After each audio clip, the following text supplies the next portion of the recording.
Vedėjas yra vienas svarbiausių dalykų vestuvėse ir mes su juo labai neprašovėm. Nuo tos akimirkos, kai jisai buvo sodyboje, iki pat jo išvykimo, kiekviena akimirka buvo užpildyta, ne per daug užpildyta, neįkyriai, juokingai, nebuvo kažkokie lėkšti bairiai, nebuvo niekam liepiama gerti, sakyti tostų, bet tiesiog visą laiką buvo įdomu, visada buvo sugalvotų pramogų.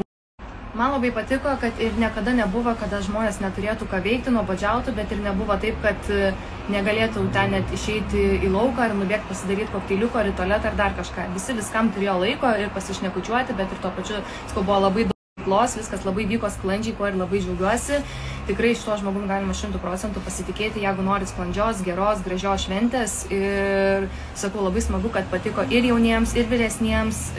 Žmogus matosi, kad yra profesionalas, žinantis elgtis su kokiais žmonėm, kokioj situacijai, nepasimetantis. Tai sakau, galiausiai ta šventė buvo visiškai tobula, profesionalių žmonių rankose. Ir tiesiog